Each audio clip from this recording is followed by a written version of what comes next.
WWE Intercontinental Championship is at the top of just about everyone's list. With a lineage that goes back over 44 years, the title is often a stepping stone for the future main eventers, with previous holders of this prestigious belt including Macho Man Randy Savage, Bret Hart, The Rock, Chris Jericho, and even China. But with a title belt as old as the Intercontinental Championship, there have been multiple changes to the title, both big and small. But let's get things started with the original Intercontinental Championship title belt. So this is the first IC title. Now this was created after Pat Patterson unified the WWF North American title with the South American title in a tournament that actually never took place. But for the design, the title is a trophy style belt on a red strap, and it has a ton of side plates. Now the main plate does feature an eagle with some wrestlers grappling on top of a globe with a nice border around the globe, but it is kind of hard to make out. But it also does feature 2 stars with, I think, wrestlers grappling inside of them as well.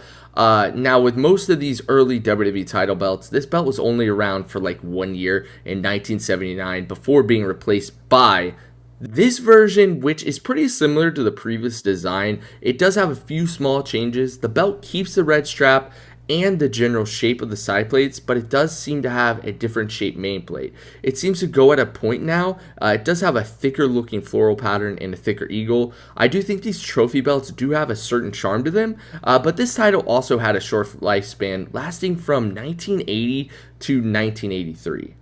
Since 2019, Arkansas casinos have generated more than $60 million for our rooms. Now for the next belt, WWE opted to move away from the red strap and instead went with a nice green belt strap. The belt was still in the trophy style, but I like this one a lot more. It keeps little aspects of the previous version and makes it just better. The eagle looks great, and they added little floral relief pieces underneath the eagle. Now on this version, they once again changed the side plate shapes to, I'm not even sure what you would call this, but it still keeps the wrestlers grappling in the middle. But like I said, I am a fan of this belt, but it only once again lasted a year from 1983 to 1984 before being replaced by another upgraded version, which kept the green strap but got rid of the eagle. Instead, it has a massive floral design and kept the circle relief pieces with some sort of design in there. For the main plate though, the shape changed again. Now it kind of looks like a penny that was squished by a train. You can get those like in museums and stuff. That's definitely what it reminds me of. The side plates keep the same sort of shape and design in the middle. I am a fan of the belt, even with the squished penny main plate, but the WWF wasn't the biggest fan because this belt once again lasted only 1 year from 1984 to 1985 before being replaced by arguably the most iconic IC title design ever. Now we have finally gotten to most people's favorite Intercontinental title belt. This belt went through a ton of small changes throughout the years. The title initially debuted with a painted in red WWF logo, and the design stayed this way until it was absolutely destroyed by Macho Man with Brasso when he was trying to clean the plates. It just completely ruined the plating on the belt, but honestly, I really like the way it looked. It gave it a nice look with, like, I don't know, I like the beaten down Intercontinental title. I mean, just the beaten down belts in general. I don't know, it makes it seem like people were battling over this and this thing's been through hell. But this title was eventually replaced by a new belt without paint in 1987. Now, this title without the red paint had multiple colored straps, including yellow, which I believe was for Ultimate Warrior, blue, white, which I believe were for Shawn Michaels, and now my favorite was the gold strap.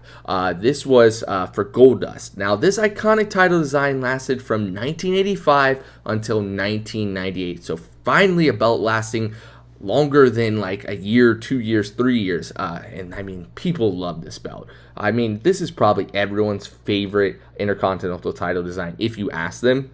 But now this belt was replaced, like I said, in 1998. It was replaced the night after WrestleMania 14. Now the new title kept the trend of the newly debuted Attitude Era belts with the colored strap. You had the Big Eagle on the blue strap, you had the European title on the green strap, and now you have this one on the purple strap. It does have a block logo in the middle with a massive globe behind it. This design added gems to the main plate for the first time in the Intercontinental title's history, I believe, and the side plates were replaced the WWF logo with the different continents, which I really like that because it is the Intercontinental Championship. Now, the title's purple strap definitely took a beating, and it started to look more black than anything before it was replaced in 1999 by a new design. Now, this new design switched to the black strap, which, I mean, technically didn't really switch because the purple strap was black at this point. It did change the outdated WWF block logo to the new scratch logo, but it didn't really last too long once again because the WWF scratch logo had to be phased out because the WWF had to be renamed to the WWE because of the lawsuit. So this belt only lasted from 1999 until 2002. And the new logo, once again, and a new name means a new championship title belt.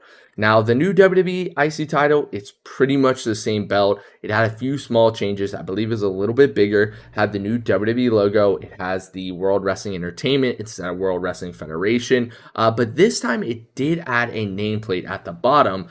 And this was the start. I mean, before this, I don't believe any of the Attitude Era designs had nameplates. And nameplates, pretty nice. I'm not going to lie. Now, this title had a very large lifespan, lasting 9 years from 2002 until 2011, until it was once again replaced. But this time it was replaced by the classic Intercontinental title design, the most iconic version. Now, this belt was on a white strap, but it did look a little bit different. This title was made by Jamar. The previous ones, now Jamar did make the Attitude Era versions, but he didn't make the classic versions. That was made by Dave Milliken and Reggie Parks. Now, it did have a slightly different font on this one, and it did have a beautiful nugget texturing. It did have WWF logos, or WWE, black WWE logos on the side plates.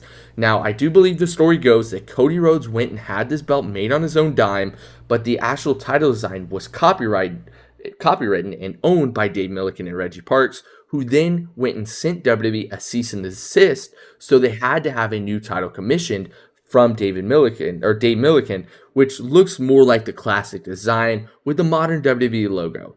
Now, sadly, they didn't go with the nugget texturing. They completely removed it, and the logos and the side plates were changed from black to white. Now, this belt was still used. It was used at house shows. I'm pretty sure that they made like toy belts with this, and I'm pretty sure a couple figure belts. Now, this version lasted from 2011 to 2014 before WWE once again changed their logo, this time from the classic scratch logo to the new network logo. So they made the change with the logos, and that version lasted from 2014 to 2019, which now brings us to the newest design, which switched back to the black strap from the white. Now, this design has a very long main plate with globes on either side of the WWE logo, and in the middle, it has another smaller globe with a wrestling ring surrounding the WWE logo. Now, the title